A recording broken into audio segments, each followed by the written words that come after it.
Good evening, ladies and gentlemen. Welcome to Reference Point. I'm your host, Dave Kocharhook, and I'm very pleased this evening to be talking about a subject that we've actually discussed a few times here on Reference Point, which has to do with homelessness here in the Silicon Valley area.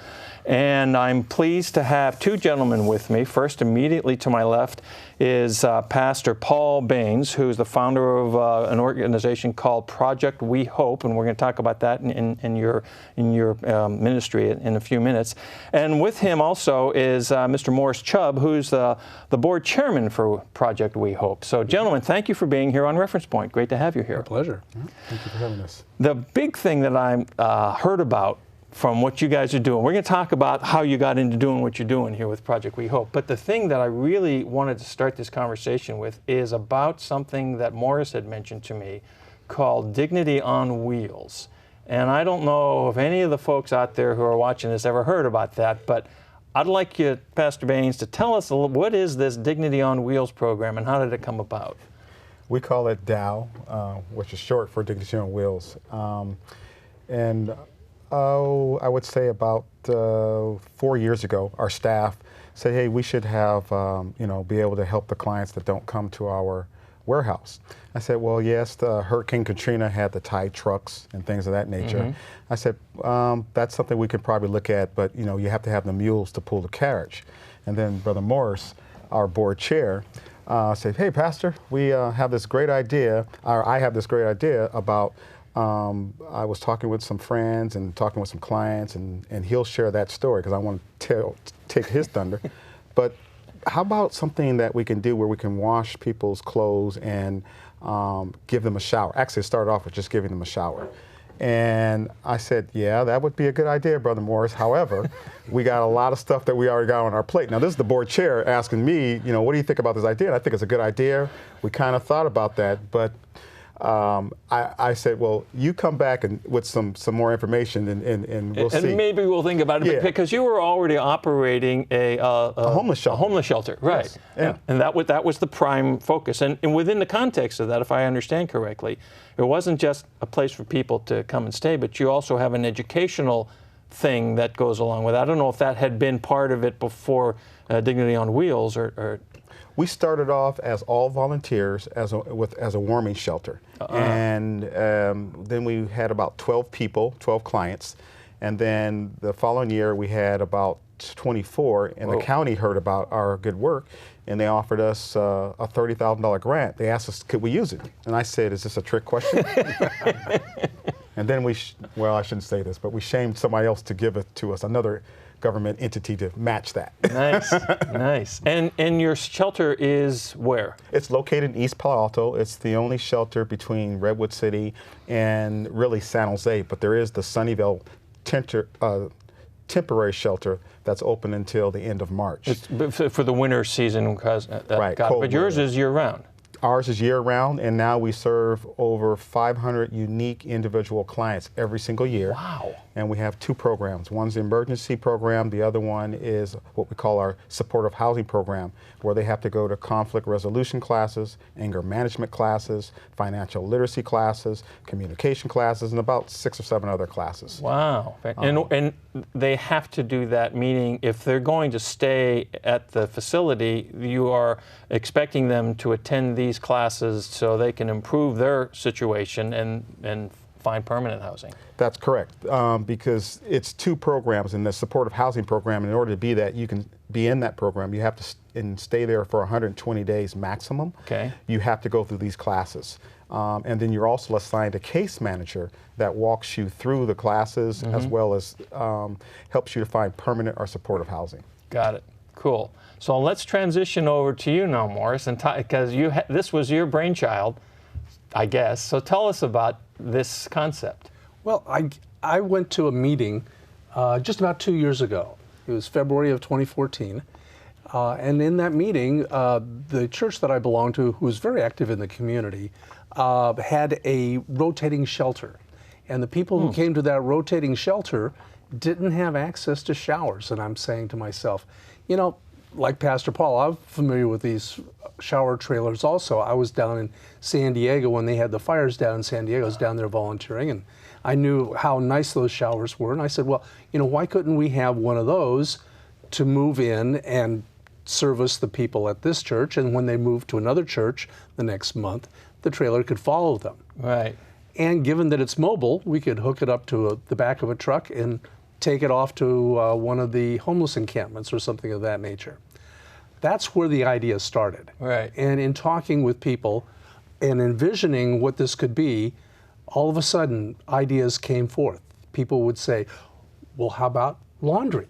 How about ADA compliant? How about a case manager to be aboard? How about clothing for the homeless that don't have clothing other than the one on their backs? How about sanitary napkins for the women? And so this thing grew and grew and grew. And by September 2014, I came to the pastor. I had this idea. I'd already started researching, where we could have this thing made, and actually had a budget, and said, well, what do you think about this? And he said, well, let's talk about it with the board. He said it was a pregnant idea, first of all, which I thought was just hilarious. And then we took it to the board, and the board just wrapped their arms around it and said, nice. This is such a natural outcropping of what we're doing here, helping the homeless, giving them dignity, that they adopted it. And that's really very cool, because we've done a couple of shows here at Reference Point about the homeless situation. I've had Jennifer Loving, who's with Destination Home, here on the show. Councilman, who was the president of the Santa Clara Board of Supervisors at the time, Mike Wasserman was on, and Key Lee has been on the show. And we've talked about what goes on in Santa Clara County, what happens down in San Jose, the fact that they've there's been, through the census, they have seemed to have had some positive motion in the direction of reducing the number of chronic homeless, etc. But it's not a problem that's been fully resolved. And one of the things that you mentioned, Pastor, that really speaks to me is the finding the opportunity to educate someone. If somebody has a temporary situation, I lost my job, I moved to the Bay Area for something, and all of a sudden the company I was with went under, and I don't have the money. And, here I am for the next 2 or 3 weeks or something until I get settled or move back home or whatever. That's an acute problem, temporary. Maybe you can get through that. But so many people have a more chronic situation, and that's what you're looking to address here. So I think this Dignity on Wheels makes a lot of sense. I know what you talk about more in terms of the rotating winter shelters, because the barbershop chorus I sing with, we have a church hall that we sing at we rehearse down in Sunnyvale, and this month is their month, there right? You go. So I totally get what that's all about. But I want to just get into this a little bit more. Let's take a look at, we have some photos, I believe, of what the trailer looks like. And let's talk about this and how you make it and where it's made and what it takes to get this done. So let's see what we have up here. So here we have a photo of what the trailer, now how big is this trailer? Well, this is our first trailer, and it's 20 feet long. Actually, the second one that will be delivered in late March will be 25 feet long. This trailer has 2 showers. The next one will have 3.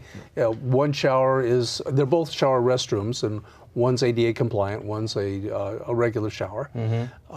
We have 2 pairs of washer and dryers aboard this one. Nice, okay. The new one will have 3 showers. There will be 2 showers without restrooms, a separate restroom, and then an ADA compliant shower and restroom combined. Right. Okay, and also the laundry facilities. And the laundry facility on that will have an extra dryer for each of the washing machines. So we'll have two dryers for every washer. Okay, so from the way you describe it, you've got one that's actually already deployed, and another one that's coming. So let's talk about where do you?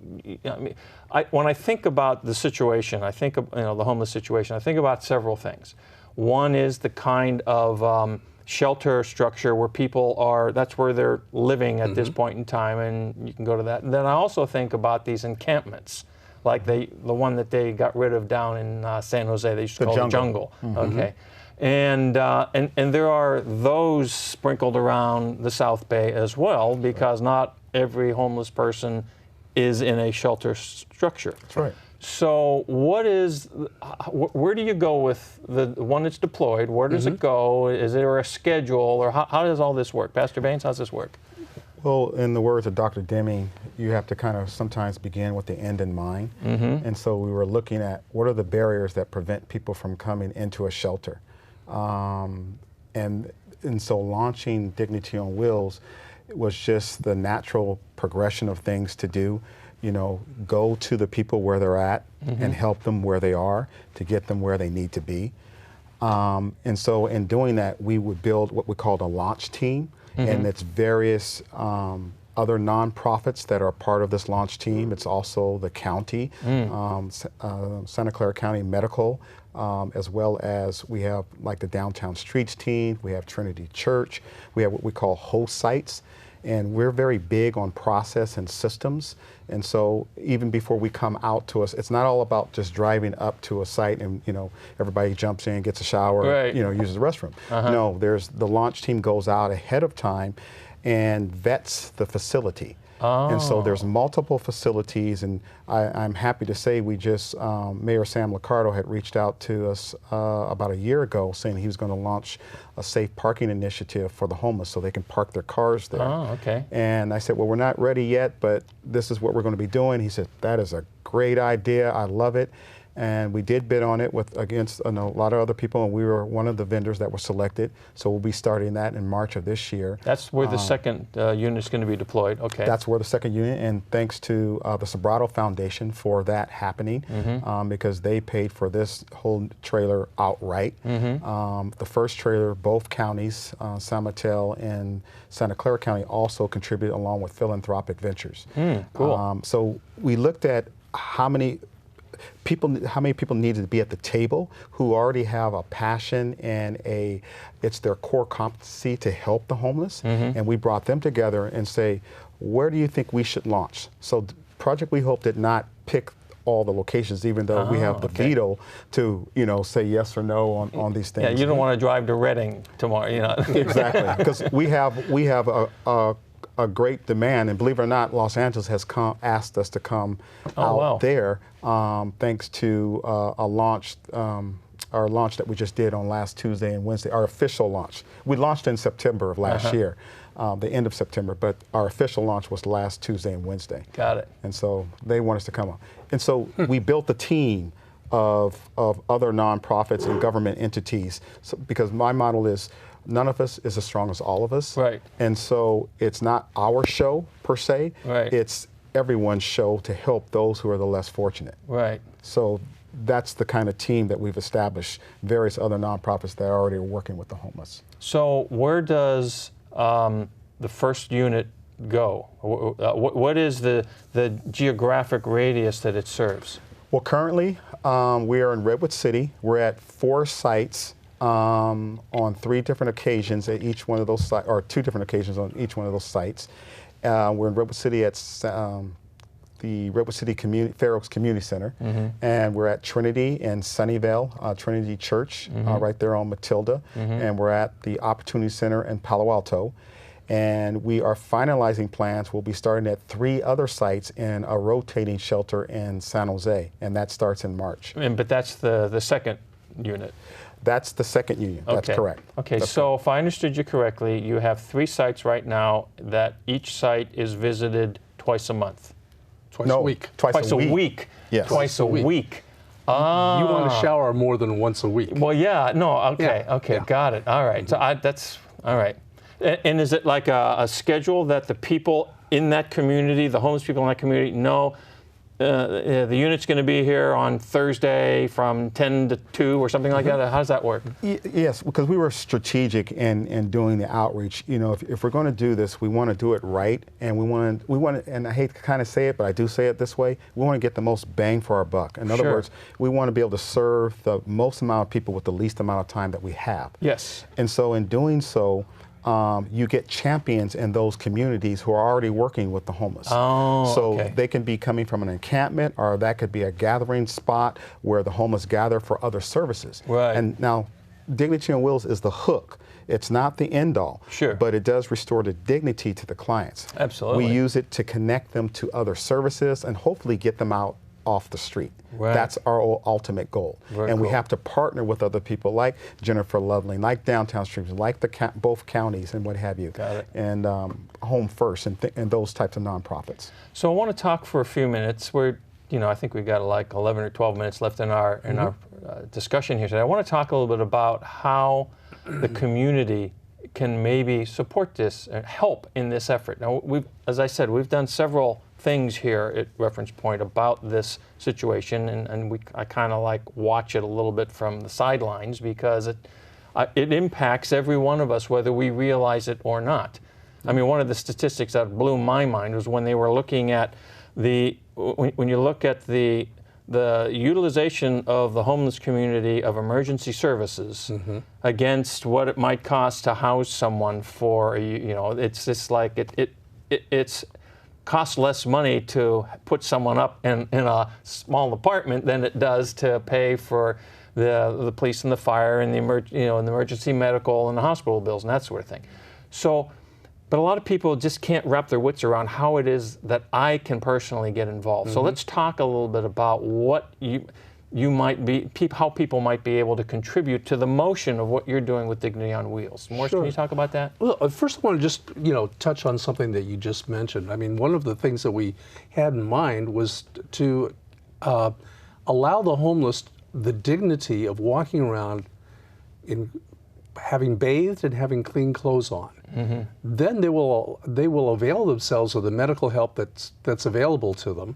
They won't go into ERs and they won't run up these horrendous bills. Right. You had a story that you told me once upon a time about how this kind of came to you or something. Yeah, like well, that. I mean, it's not how it came to me so much as it just got emphasized. I have a friend who is homeless, and when he said when he was homeless that he wouldn't stand within 10 feet of me.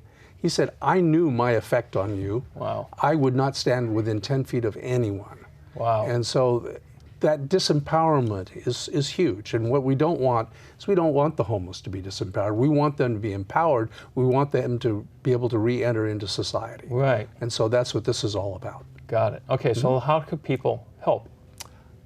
They talk about Katrina and things of that nature, and they would receive clothes and supplies and whatnot, and the sorting out of those supplies and the delivering those supplies was much more difficult for the organizations than just getting money. I'm sorry to say it sounds a little crass, but we know how to deploy the money much more efficiently. When we go out to buy soap, we buy it in quantities, and so you can give us all the soaps from your trips to the hotels and whatnot, but it really won't serve us well, number one, because we need biodegradable soap. The water that we trap from the showers, we hope to recycle. I mean, we're in a place where water is at a premium, so it's, the water that we collect from the showers, we hope to use for irrigation purposes. So it's not just any soap that'll do. Right. So it's, and I think I'm getting the significance of that. I want to make sure that the people who are watching know that if they have questions about what we're talking about here, or want to know how to reach the pastor's work here at, with respect to Dignity on Wheels, there's a couple ways to do it. You can send me an email here at info@referencepointtv.com. There's a website, I believe it's dignityonwheels.org. Correct. You can go up there and learn about the program, and there's information about ways that you can contribute. But what you just said about the difference between having a bunch of stuff arrive versus having a well-oiled machine, because what you guys have, an organization that you've really got a good structure on that knows how to go out and acquire what's necessary and deploy what's necessary. That makes a lot of sense to me. So it might be more effective if someone could donate $100 or $1,000 or $30,000 to get a new unit or something like that, as opposed to coming out the front porch tomorrow morning and finding 6 cartons of laundry soap or something. And so, Dave, we like to say time, talent, and treasure. I don't know if you've heard that before, but people can contribute with their time by, if they have a special skill set. We have volunteer opportunities. People can come and wash clothes. The soaps we can't use for Dignity on Wheels, but we can use them at the shelter. So one person's junk could be another person's treasure in one sense. And then we like to, now we have this new program where if they do dump clothes on us, we can turn that into money. And we just did this in the last 45 days, and that's thanks to our marketing director and launch manager, Cynthia Corpus. She found an organization to where if people want to drop off their clothes, they can do that. We're not going to use those for Dignity on Wheels unless they're brand new. If they're brand new, we can use them, but we're going to recycle those and turn that into money, which then will help undergird the program. Nice. So, you know, of course, money is always good, and that's what helps, you know, gets the bills paid and what have you. And we squeeze dimes out of pennies. I mean, we are. You have to teach me that trick. I like that idea. You know, one of the things that's really rather significant is that all the people that work on Dignity on Wheels, except for Cynthia, are ex-clients. Oh, wow. So the drivers of the truck and the case managers and everybody have been homeless at one point in time or another. So they, one, we're giving them a job, and two, they relate to the people like no one else. We had a couple other photos. We showed the one photo, but there's a couple other ones up here that have a little bit more perspective on the unit. And so let's see if we can't call up a couple more of those. Like that one, that's a great one because obviously it's pulled by a large. Now, what is that tank at the back of the truck? Keep this photo up for a minute while we're talking about it. That's a 600-gallon water tank. And right in front of that, or more to the rear of the truck, is a 10 kW generator. So we literally are totally self-sufficient. We could go out into the marshes. We bring our own water. We bring our own power. We don't need anything. Got it. And where the one door is open, those two things don't like stack. That's the washer dryer. Those are the washer dryers. And is there like one on the other side too? So yes. Okay, got it. And so, all right, good. So, what's it cost to get one of these, to build one of these? But the latest renditions close to about $130,000. They can take the picture down now. Yeah. Cool. $130,000. $130,000. Wow. Now that sounds like a lot of money. But there's an outfit in San Francisco called Lavame, and they're retrofitting Muni buses. The retrofit alone for the Muni bus is twice what it costs us for a brand new truck and trailer. Oh my goodness. So that 150 is for the truck, the trailer, and everything that goes in it. Everything. The tank, the generator. Yes, okay, so it's not quite as bad as it sounds because, I mean, the vehicle itself is going to be 25 grand. You know, if you're going to buy a new truck. 55. If you're going to buy a new truck. More like 55. Yeah. So it's very good. Now, and you mentioned a foundation that helped fund the first effort, I think. Well, the second one. The second truck is the Sobrato Foundation. John Sobrato came to our fundraiser and said, Pastor, this is a great idea. I want to present it to my board and see what they say. And next thing I know, they're calling us and saying, hey, we're going to help support this effort. And, you know, John Sobrato's a great philanthropic leader in this region.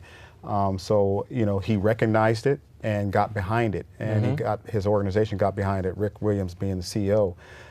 So we're very proud to partner with them on this, and we're looking for other partners, corporate partners. How long does it take to build one out? About 3 months. 3 to 4 months. 3.5 months. 3.5 to 4 months. Yep. Okay, got it. And so are there any in development stages right now, or you're waiting for the next supporter? Well, there's a demand, and we've been pumping the brakes. When you say demand, does that mean of location or organizations or communities that want one? At least 2 of those 3 are in demand. So we have Berkeley, we have Oakland, we have Los Angeles, and we have Alameda, and we have Milpitas who've asked and asked what we would be willing to come out there and service them. And we say, well, we would be willing, but this is what's on our radar screen. This is what's on our plate, because we want to grow, but we want to grow properly. Right. You know, and that's all about process and systems. Right. And so, you know, that's one of the things that we As consider. you add an additional unit, what does it add in terms of manpower requirements? Oh, we got to hire drivers. We have a coordinator. We need case managers as well. And so those are all open positions that we have some, but we need more to help meet the need that's out there. And so if anybody wants to apply for any of those positions, they can go to our website, projectwehope.org, and you'll see the positions, and they can submit an application and send in their resume. Right, cool. And you mentioned that other website, because I've been having them show the DignityOnWheels.org, but the Project WeHOPE is another, from Project WeHOPE you can get to the Dignity on Wheels website. Yes. You just click the right icon. Actually, Dignity on Wheels, I Googled it for these photos for tonight. And all you have to do is type in Dignity on, and the first search, first search is Dignity on Wheels. That's how much this is coming along. So either way, Project WeHOPE or Dignity on Wheels, they'll be able to get up and find that information. And that makes a lot of sense. Now, from the standpoint of someone, obviously a driver, guys have got to have a driver's license. A caseworker, is that a type of a position for which one needs some type of degree or training or something like that? Well, we're happy to say that all of our case managers at Project WeHOPE have been certified as case managers. So that's something new, I think, in either county. We're very proud to say that. We're a small shelter. We house 60 people each night, but we're a very, I say, effective shelter according to what both counties are telling us. And I'm not knocking on any other shelters. They're good out there as well. But you guys have, you've got the recognition. People here have heard about you clearly, and what it tells me is you're doing things right. Right. You're doing the right things the right way. Yes, we want to be effective and not just efficient. And so when we have people who interview with us, we want them to have a certain level of experience as case managers or as shelter monitors. That way their learning curve is not as steep. Even though it's a culture, and WeHOPE stands for We Help Other People Excel. That's what the acronym is for. I like that.